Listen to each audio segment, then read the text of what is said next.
2.12 is called logarithmic function manipulation. We did manipulations of exponential functions in topic 2.4. That's when we use the exponent rules to change an exponential function in some way.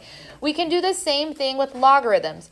And what's nice is since the exponentials and the logarithms are inverse operations, inverse functions, then a lot of the rules are very, very similar. In fact, they have the same names. We have a product property of logarithms.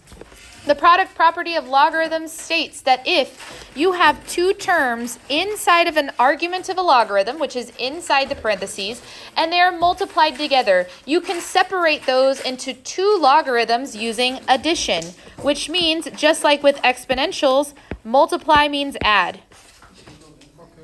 Multiply means add, or adding two logarithms together means that you multiply the arguments together. The quotient property, I guess I should show this example. Let me back up. So for example, let's say you have log base 2 of 5x. 5x is technically 5 times 2. So we can separate this into log base 2 of 5 plus log base 2 of x. So I'm separating the multiplication from inside into addition in two separate logarithms on the outside. Or vice versa. You can expand or condense these rules. The second property is called the quotient property. Quotient means dividing.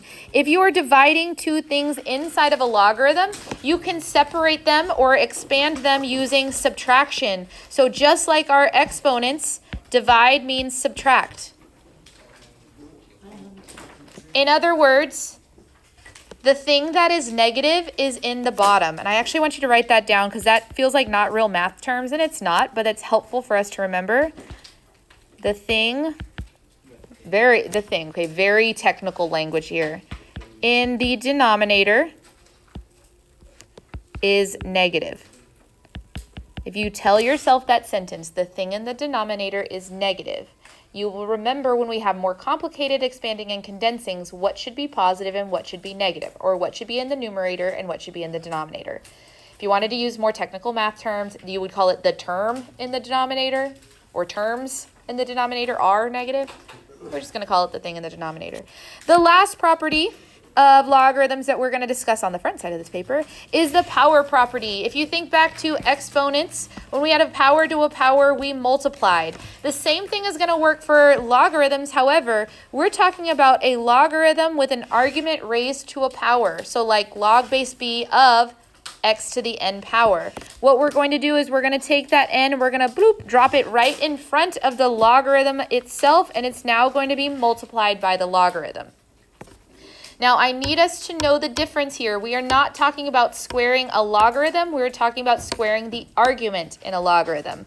What I mean here is we are talking log base 7 of 3 to the x, not log base 7, 7 of 3 to the x. This rule only applies to the one where the exponent is inside the logarithm. You're not squaring the entire logarithm.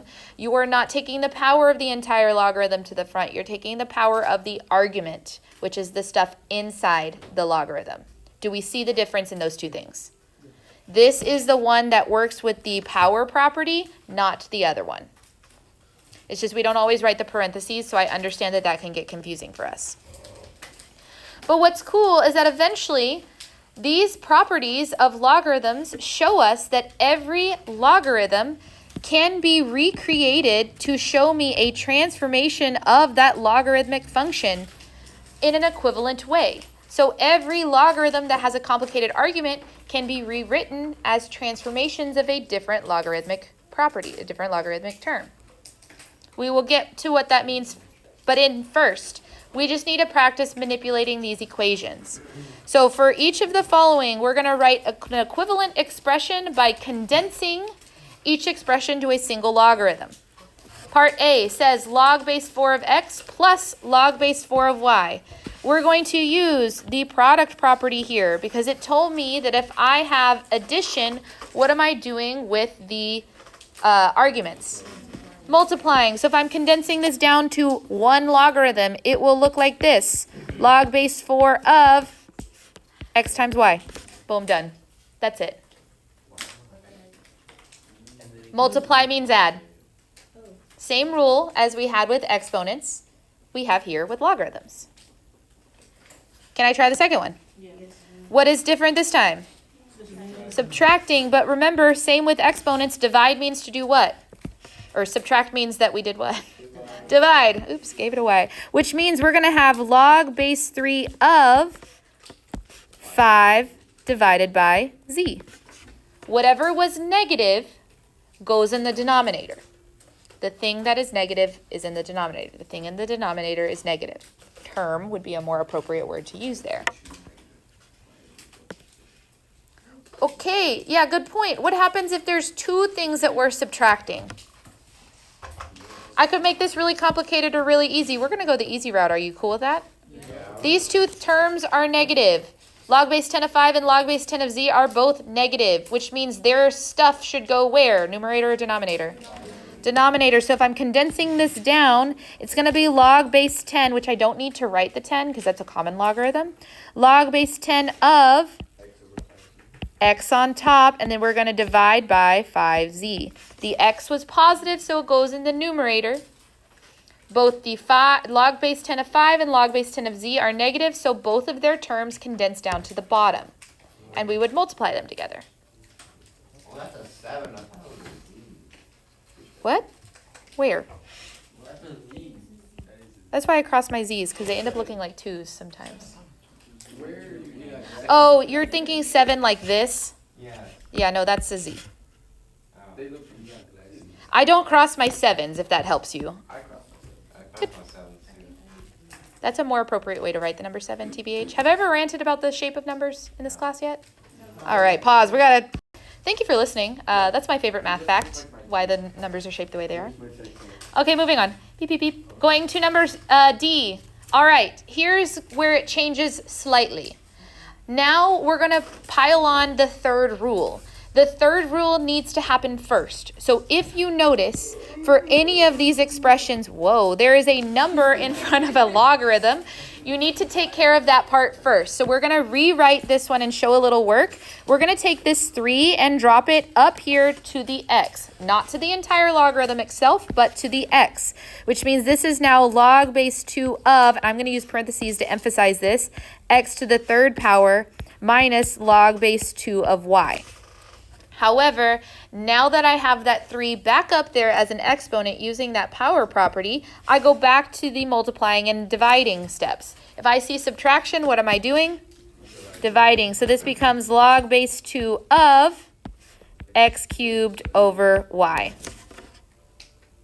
So that power property needs to happen first, and that makes sense because PEMDAS tells me to deal with exponents and multiplying before I add and subtract, so it makes sense to do that one first. If we look at E and we try to make it complicated, what do you notice about this one? Whoa. Nice. I would notice whoa. Here's what I notice. We have 2 coefficients for 2 different logarithms. No big deal. The same rule applies. We're going to take that 2 and drop it up here as the a squared. And we're going to take this 5 and we're going to drop it on b. Don't move the sign, just move the number. Which means my work step for this would say log base 7 of, and I'm again going to use parentheses because I think it will be helpful later, a squared minus log base 7 of b to the 5th power plus log base 7 of 4. Do we understand that first step? Okay. Something like that. Now we just need to deal with the adding and the subtracting. This is where especially that unmathematical phrase I told you earlier will really be helpful. The thing that is negative goes where? The bottom. What about things that are positive? Where do you think that goes? The top. So we have numerators and denominators here. This would condense down to log base 7 of. Well, the one thing I know is that we're going to divide by b to the 5th. But how many things are going to be multiplied together in top? 2. We're going to have the a squared because it's positive. And we're going to have the 4 because it's positive. So it's going to be 4a squared in the top. Or a squared times 4, but like we don't write things like that. So we're going to put the coefficient 4 in the front, 4a squared. The term that is positive goes in the numerator. The term that is negative goes in the denominator. We're gonna have a review when we get back, right? I am expecting you to hang on to all of these things over Thanksgiving break. Welcome to an AP class. We don't take lots of breaks. Run after I leave this room. No, Edgar, don't flush it after you leave the room. Okay, last one, number F. Here's the thing. We can still condense this as a logarithm, but it's kind of funky. We have to do a little bit of work to get them to have the same base. Because right now, those logarithms don't have the same base. In fact, one of them is just a constant number. However, if we think about the rule that we had last class, that we discussed on the Blukit and the, not Blukit, what did we do at the beginning of class? Kahoot, that if you have some number raised to the power logarithm base 6, what does that equal to? The same number. Or vice versa, if you have a logarithm of base 6 with the power 6 raised to an x power, what does that equal to? If the bases match, it's like they cancel out. So if it's canceled out, like next to this 2, there literally is no logarithm. We can do this. We can do this. Hold on. We're going to leave the 2 right there. And we're going to put log base 6 of 6 right there. Because wouldn't log base 6 of 6 cancel out? So it's like a 1. What's 2 times 1? 2. Okay, I've changed nothing. I've multiplied by 1, which does nothing. So then I have log base 6 of x. All I've done so far is force this to have the same logarithm base by multiplying by essentially 1. Log base 6 of 6 is 1. Okay, now my rules can take over. I have a number in front of a logarithm. Where does it go? The exponent. Yeah, it becomes my exponent. So here we go. This is going to be the exponent of what number? 6. What is 6 squared? 36. We could actually do that one since it's a regular number. Ooh, and then I have this plus sign. We're multiplying. So when we condense this down to one logarithm, it's log base 6 of 36x. And I'm going to put that in parentheses because I like to make sure I realize that it's all inside one logarithm.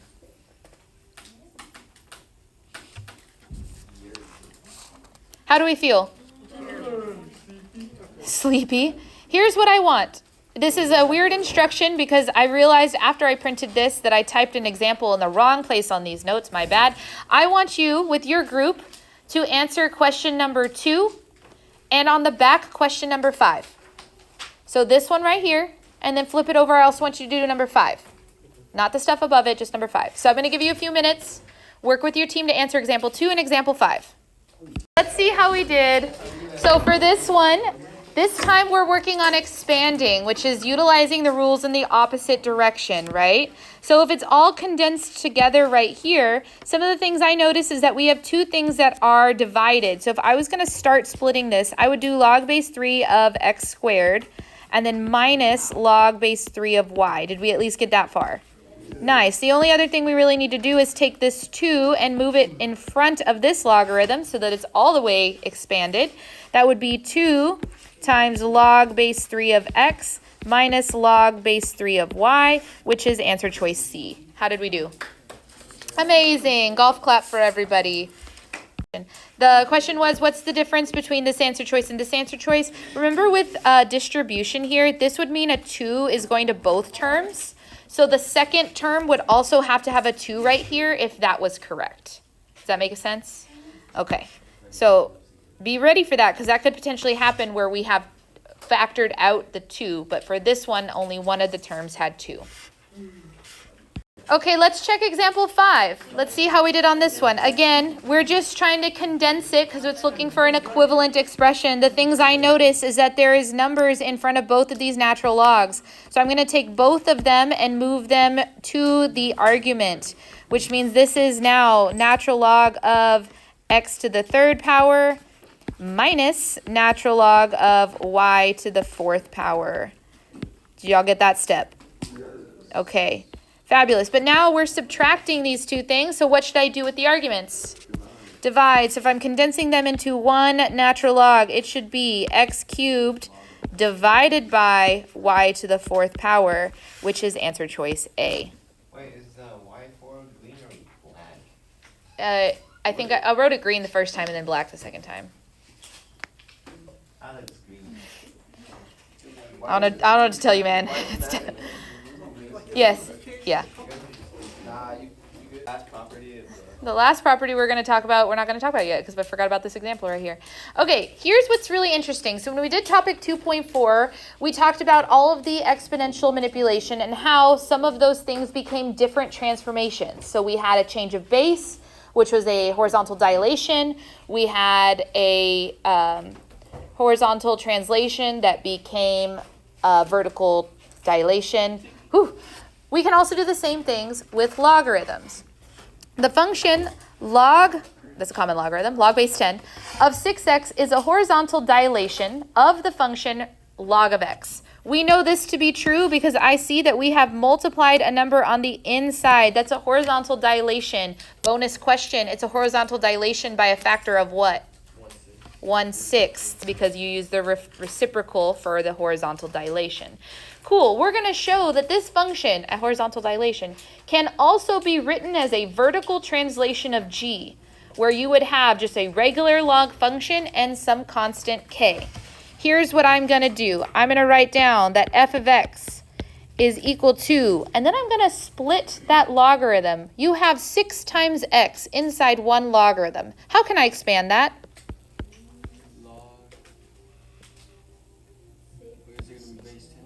Log of 6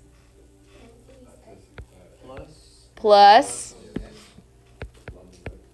log of x. This is the the product property.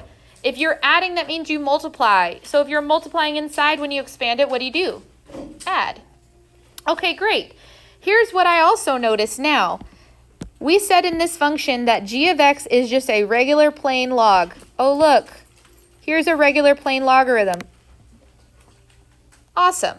Let's write it in this format. Let's put that regular plain logarithm first, but I'm going to call it g of x. What have I added to the g of x function to make it a change? Log of 6. That means for me that the number that I am using to translate this graph up is log of 6. Which if you throw that into your calculator, which I know you don't have because I told you not to pick up your calculators, that means that we are approximately moving this graph up. Oops, I didn't have the number written down. 0.7782. Log of 6 is a constant. It's a regular number. There's no x's involved. So we have taken the horizontal dilation log of 6x and rewritten it to show that it is also a vertical translation of the regular log function by scooting it up 0.7782 units. Okay, f of x is a vertical translation of g of x up log of 6 units. So we can use these properties, especially when we get regular plain numbers like log of 6, to show that they're different transformations. The other transformation we can apply is this change of base property. This is really important for you, especially if you ever end up somewhere without a calculator that can do change of base formulas or the log base like our calculators can do. Back in the day when we didn't have calculators who could do log bases, we all had to use this formula. Whatever, it's fine, not jealous at all. Okay, so here's the change of base property. Let's say we're wanting to evaluate log base b of x. And we don't have a log base, and it's not something that we can do with power families. We can use the change of base property, which means that I can do the log base something of x over log base something of b, as long as that a value is the same number on top and bottom. The a cannot be equal to 1, and it must be bigger than 0. A lot of times, people choose to use 10 or e as that base a so that you can use your calculator with the common logarithm or the natural logarithm. But again, this is going to help us illustrate that all logarithmic functions are just simply vertical dilations of each other. Again, manipulating these logarithmic equations to show that they're two different types of transformations at the same time. Kind of like what we did in number 3, we're going to manipulate these equations a little bit to show the value that we are multiplying by. It says, let f of x equal to log base 4 of x and g of x be equal to log base 9 of x. Show that f is a vertical dilation of g by finding the value of k such that f of k is equal to, what? F of x is equal to k times g of x. Let's highlight some things so we understand what this question is asking. We have this function f of x. We have this function g of x. We want to show that f is a vertical dilation of g by finding a value of k so that I could rewrite the f function as something times the blue function. This is our goal to find. We're trying to find this k. Correct. What is a great place to start? Here's what we're going to do to start. I'm going to take the pink f of x function, and instead of writing it as log base 4 of x, I'm going to use the change of base property to force it to have the same base as g. What is the base of logarithm g? 9. So I can do this. I can do log base 9 of x over log base 9 of 4.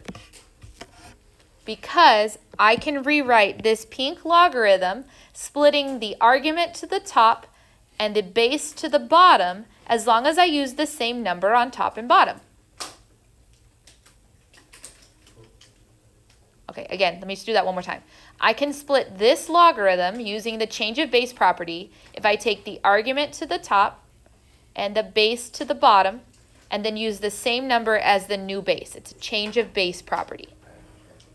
Okay, just like before, what do you now notice is sitting right here on top? The whole thing. Log base 9 of x, what is that? That's g of x. So mathematically, what's happening here is I am taking 1 over log base 9 of 4, and I am multiplying it by this g of x function. Which means I am multiplying some constant k times my g of x function, which is what this problem was asking me to find. I wanted to find the value of k. K is going to be equal to 1 over log base 9 of 4. And since we actually have a calculator with an ability to do log base, if you had your calculators in your hand, you'd do 1 over and then the log base function to know that this is approximately 1.5849. It's a plain number. We can estimate the value of this vertical dilation. G of x has been vertically dilated by a factor of 1.5849 to create the pink f of x function. These two transformation things are interesting, weird, and different. I totally get it. But the manipulations part that was on the front of these notes, we got pretty well, yes? You're going to use those manipulations and then try to find regular plain numbers that do not have x's in them. Those regular plain numbers that do not have x's in them, like this, and in example 3, like this, create these new transformations for our functions.